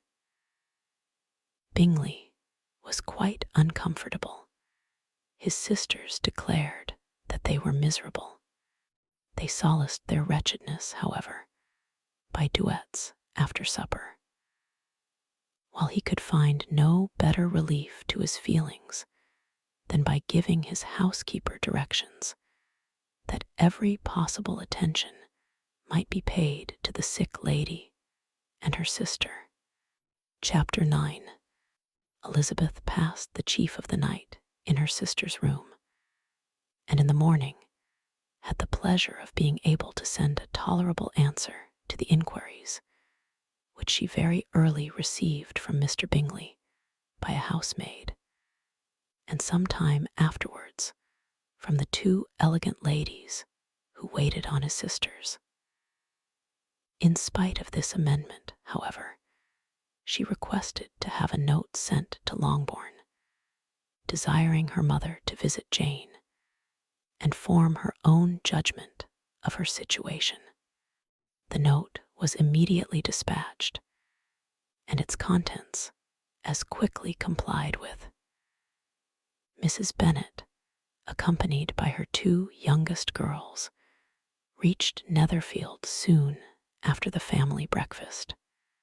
Had she found Jane in any apparent danger, Mrs. Bennet would have been very miserable, but being satisfied on seeing her that her illness was not alarming, she had no wish of her recovering immediately, as her restoration to health would probably remove her from Netherfield. She would not listen, therefore, to her daughter's proposal of being carried home. Neither did the apothecary, who arrived about the same time, think it at all advisable. After sitting a little while with Jane, on Miss Bingley's appearance and invitation, the mother and 3 daughters all attended her into the breakfast parlour. Bingley met them with hopes that Mrs. Bennet had not found Miss Bennet worse than she expected. "Indeed, I have, sir," was her answer. "She is a great deal too ill to be moved. Mr. Jones says we must not think of moving her. We must trespass a little longer on your kindness." "Removed," cried Bingley. "It must not be thought of. My sister, I am sure, will not hear of her removal." "You may depend upon it, madam," said Miss Bingley, with cold civility, that Miss Bennet shall receive every possible attention while she remains with us." Mrs. Bennet was profuse in her acknowledgments. "I am sure," she added, "if it was not for such good friends, I do not know what would become of her, for she is very ill indeed, and suffers a vast deal, though with the greatest patience in the world, which is always the way with her, for she has, without exception, the sweetest temper I ever met with. I often tell my other girls they are nothing to her. You have a sweet room here, Mr. Bingley, and a charming prospect over that gravel walk. I do not know a place in the country that is equal to Netherfield. You will not think of quitting it in a hurry, I hope, though you have but a short lease." "Whatever I do is done in a hurry," replied he, "and therefore if I should resolve to quit Netherfield, I should probably be off in 5 minutes. At present, however, I consider myself as quite fixed here." "That is exactly what I should have supposed of you," said Elizabeth. "You begin to comprehend me, do you?" cried he, turning towards her. "Oh yes, I understand you perfectly. I wish I might take this for a compliment. But to be so easily seen through, I am afraid, is pitiful. That is as it happens. It does not necessarily follow that a deep, intricate character is more or less estimable than such a one as yours." "Lizzie," cried her mother, "remember where you are, and do not run on in the wild manner that you are suffered to do at home. I did not know before," continued Bingley, immediately, "that you were a studier of character. It must be an amusing study." "Yes, but intricate characters are the most amusing. They have at least that advantage. The country," said Darcy, "can in general supply but few subjects for such a study. In a country neighborhood, you move in a very confined and unvarying society, but people themselves alter so much that there is something new to be observed in them forever." "Yes, indeed," cried Mrs. Bennet, offended by his manner of mentioning a country neighborhood.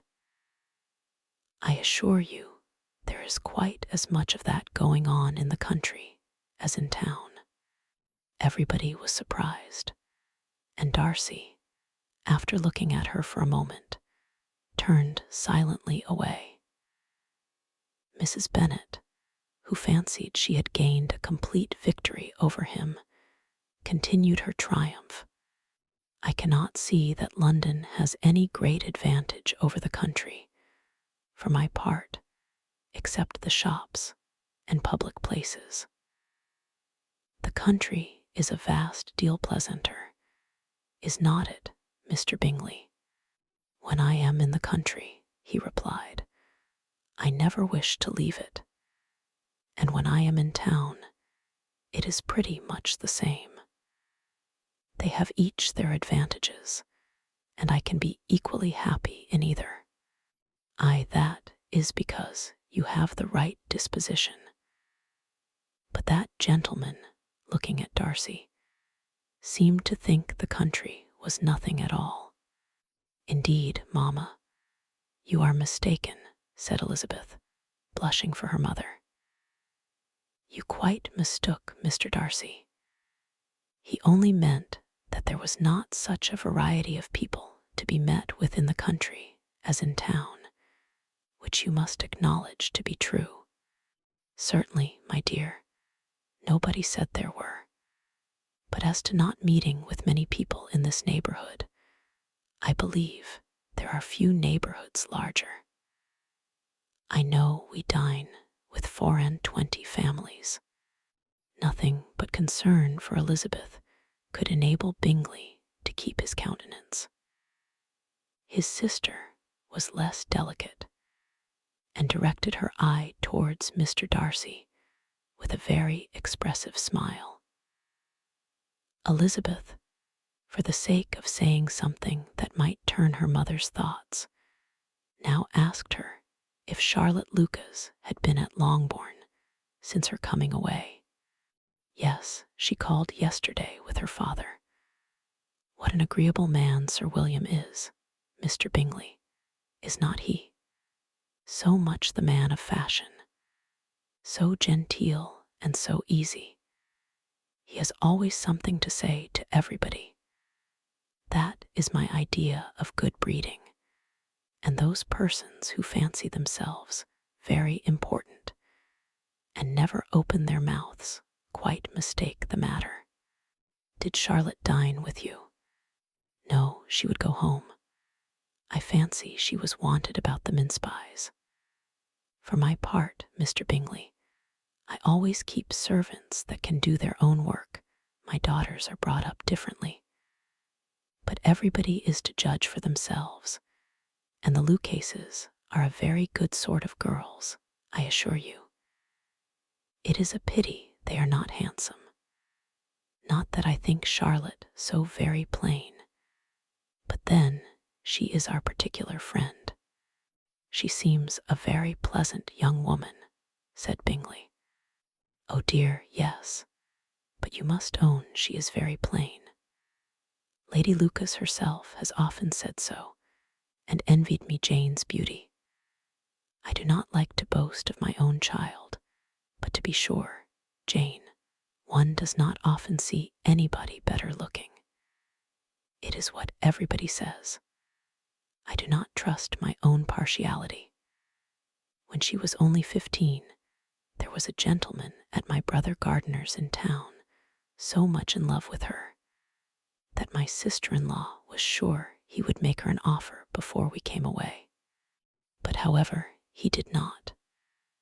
Perhaps he thought her too young. However, he wrote some verses on her, and very pretty they were. And so ended his affection, said Elizabeth, impatiently. There has been many a one, I fancy, overcome in the same way. I wonder who first discovered the efficacy of poetry in driving away love. I have been used to consider poetry as the food of love, said Darcy. Of a fine, stout, healthy love it may. Everything nourishes what is strong already.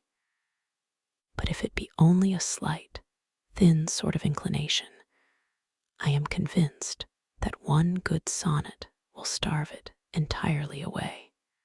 Darcy only smiled, and the general pause which ensued made Elizabeth tremble, lest her mother should be exposing herself again. She longed to speak, but could think of nothing to say, and after a short silence, Mrs. Bennet began repeating her thanks to Mr. Bingley for his kindness to Jane, with an apology for troubling him also with Lizzie. Mr. Bingley was unaffectedly civil in his answer, and forced his younger sister to be civil also, and say what the occasion required. She performed her part, indeed, without much graciousness, but Mrs. Bennet was satisfied, and soon afterwards ordered her carriage. Upon this signal, the youngest of her daughters put herself forward.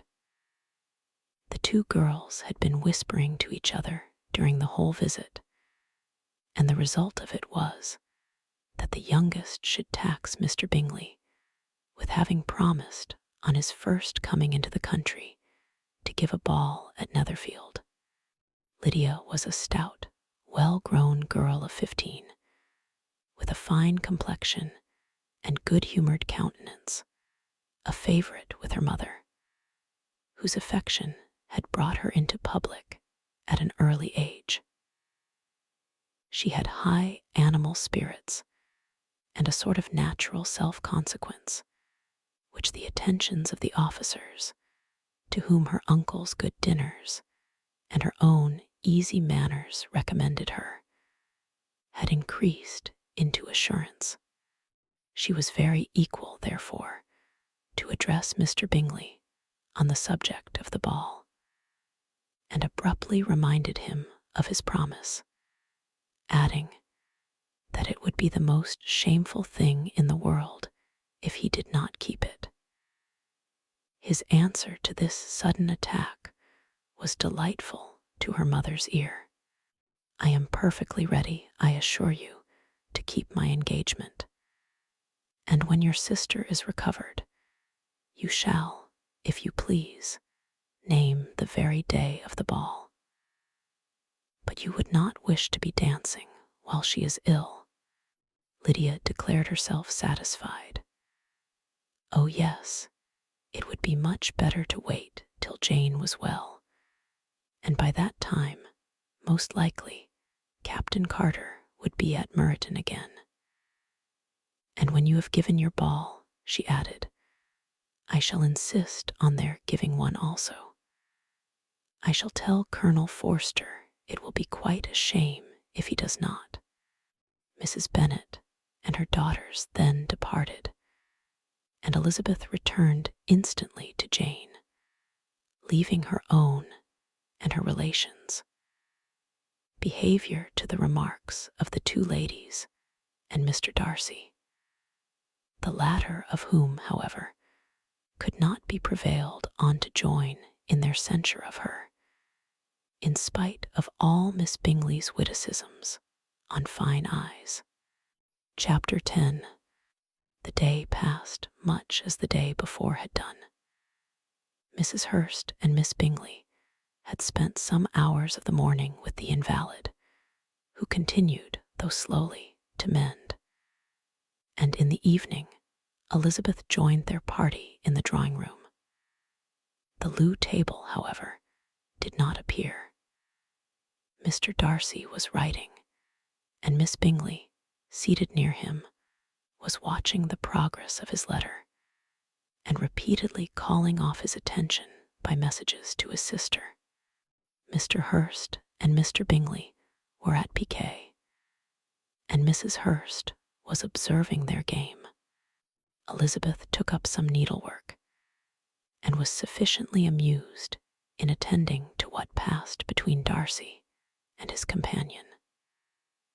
The perpetual commendations of the lady, either on his handwriting, or on the evenness of his lines, or on the length of his letter, with the perfect unconcern with which her praises were received, formed a curious dialogue, and was exactly in unison with her opinion of each. How delighted Miss Darcy will be to receive such a letter. He made no answer. "You write uncommonly fast." "You are mistaken. I write rather slowly." "How many letters you must have occasion to write in the course of a year." "Letters of business, too." "How odious I should think them." "It is fortunate, then, that they fall to my lot instead of to yours. Pray tell your sister that I long to see her. I have already told her so once, by your desire. I am afraid you do not like your pen. Let me mend it for you. I mend pens remarkably well." "Thank you, but I always mend my own." "How can you contrive to write so even?" He was silent. "Tell your sister I am delighted to hear of her improvement on the harp. And pray let her know that I am quite in raptures with her beautiful little design for a table, and I think it infinitely superior to Miss Grantley. Will you give me leave to defer your raptures till I write again? At present I have not room to do them justice. Oh, it is of no consequence. I shall see her in January. But do you always write such charming long letters to her, Mr. Darcy?" "They are generally long, but whether always charming It is not for me to determine. It is a rule with me that a person who can write a long letter with ease cannot write ill. That will not do for a compliment to Darcy, Caroline, cried her brother, because he does not write with ease. He studies too much for words of 4 syllables. Do not you, Darcy? My style of writing is very different from yours. Oh, cried Miss Bingley, Charles writes in the most careless way imaginable. He leaves out half his words and blots the rest.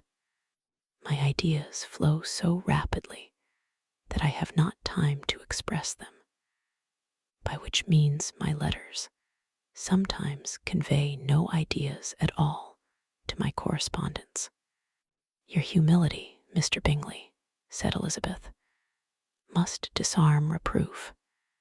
Nothing is more deceitful, said Darcy, than the appearance of humility. It is often only carelessness of opinion, and sometimes an indirect boast. And which of the two do you call my little recent piece of modesty?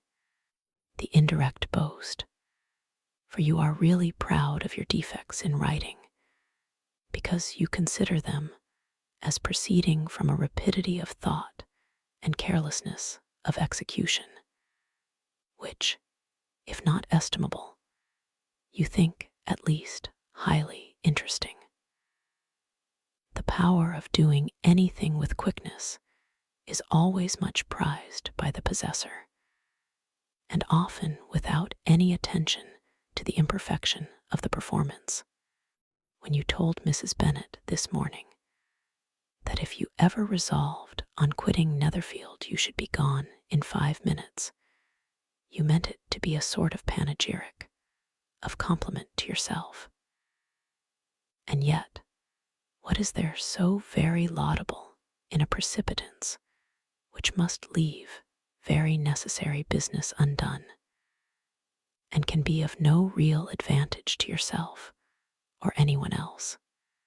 Nay, cried Bingley, this is too much, to remember at night all the foolish things that were said in the morning. And yet, upon my honor, I believed what I said of myself to be true, and I believe it at this moment. At least, therefore, I did not assume the character of needless precipitance merely to show off before the ladies. I dare say you believed it, but I am by no means convinced that you would be gone with such celerity. Your conduct would be quite as dependent on chance as that of any man I know, and if, as you were mounting your horse, a friend were to say, Bingley, you had better stay till next week, you would probably do it, you would probably not go, and at another word might stay a month.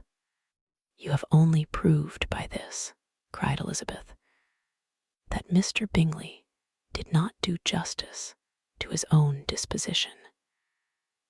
You have shown him off now much more than he did himself.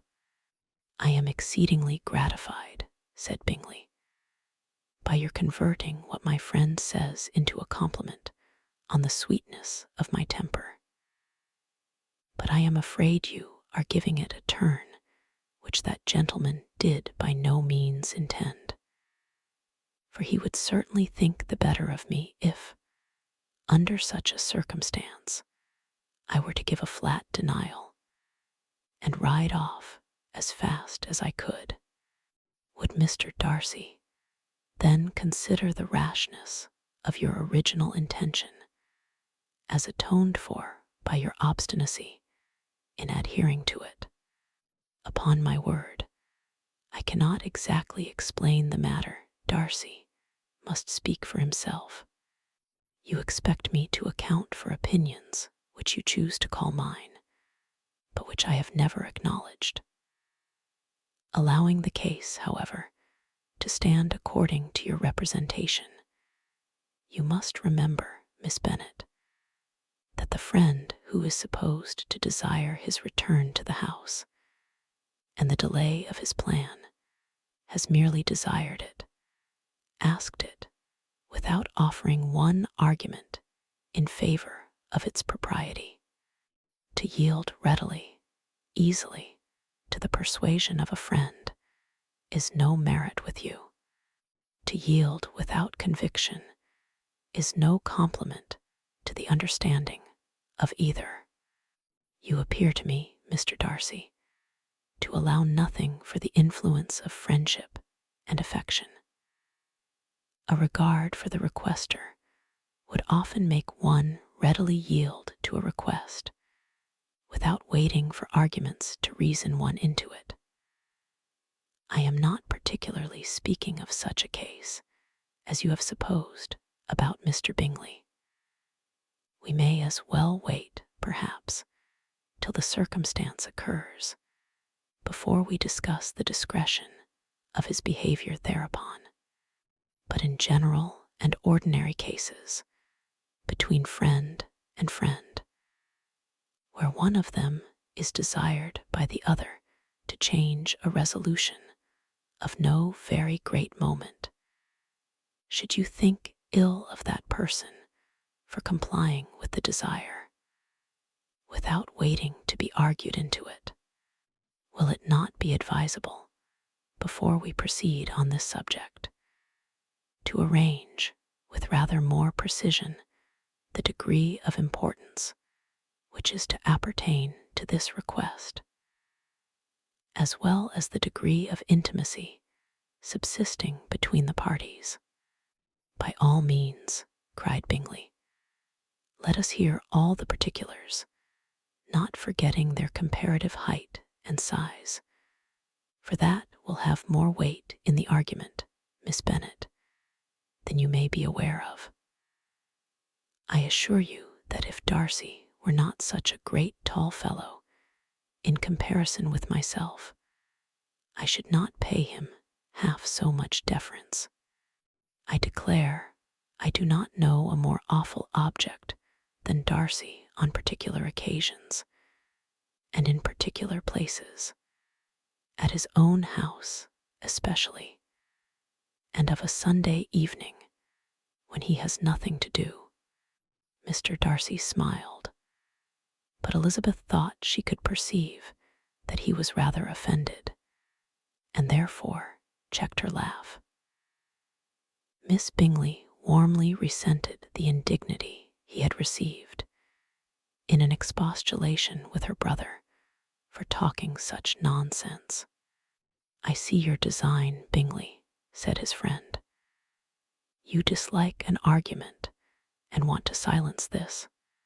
Perhaps I do. Arguments are too much like disputes. If you and Miss Bennet will defer yours till I am out of the room, I shall be very thankful, and then you may say whatever you like of me. What you ask, said Elizabeth, is no sacrifice on my side, and Mr. Darcy had much better finish his letter. Mr. Darcy took her advice and did finish his letter. When that business was over, he applied to Miss Bingley and Elizabeth for the indulgence of some music.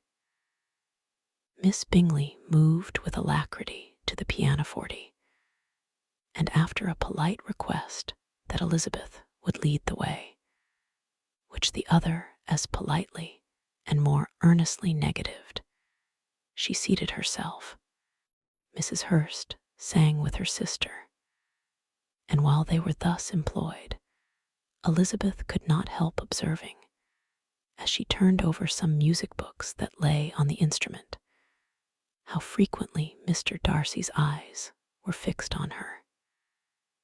She hardly knew how to suppose that she could be an object of admiration to so great a man, and yet that he should look at her because he disliked her was still more strange. She could only imagine, however, at last, that she drew his notice because, there was something about her more wrong and reprehensible, according to his ideas of right, than in any other person present. The supposition did not pain her. She liked him too little to care for his approbation. After playing some Italian songs, Miss Bingley varied the charm by a lively Scotch air, and soon afterwards Mr. Darcy, drawing near Elizabeth, said to her, "Do you not feel a great inclination, Miss Bennet, to seize such an opportunity of dancing a reel?" She smiled, but made no answer. He repeated the question with some surprise at her silence. "Oh," said she, "I heard you before, but I could not immediately determine what to say in reply. You wanted me, I know, to say yes, that you might have the pleasure of despising my taste, but I always delight in overthrowing those kind of schemes and cheating a person of their premeditated contempt. I have, therefore, made up my mind to tell you that I do not want to dance a reel at all, and now despise me if you dare. Indeed, I do not dare." Elizabeth, having rather expected to affront him, was amazed at his gallantry, but there was a mixture of sweetness and archness in her manner which made it difficult for her to affront anybody, and Darcy had never been so bewitched by any woman as he was by her. He really believed that, were it not for the inferiority of her connections, he should be in some danger. Miss Bingley saw, or suspected, enough to be jealous, and her great anxiety for the recovery of her dear friend Jane received some assistance from her desire of getting rid of Elizabeth. She often tried to provoke Darcy into disliking her guest by talking of their supposed marriage and planning his happiness in such an alliance. "I hope," said she, as they were walking together in the shrubbery the next day, "you will give your mother-in-law a few hints, when this desirable event takes place, as to the advantage of holding her tongue, and if you can compass it, to cure the younger girls of running after the officers. And, if I may mention so delicate a subject, endeavor to check that little something, bordering on conceit and impertinence, which your lady possesses. Have you anything else to propose for my domestic felicity? Oh yes, do let the portraits of your uncle and Aunt Phillips be placed in the gallery at Pemberley. Put them next to your great uncle the judge. They are in the same profession, you know, only in different lines. As for your Elizabeth's picture, you must not attempt to have it taken, for what painter could do justice to those beautiful eyes? It would not be easy, indeed, to catch their expression, but their color and shape, and the eyelashes, so remarkably fine, might be copied. At that moment, they were met from another walk by Mrs. Hurst and Elizabeth herself. "I did not know that you intended to walk," said Miss Bingley, in some confusion, lest they had been overheard. "You used us abominably ill," answered Mrs. Hurst, "running away without telling us that you were coming out."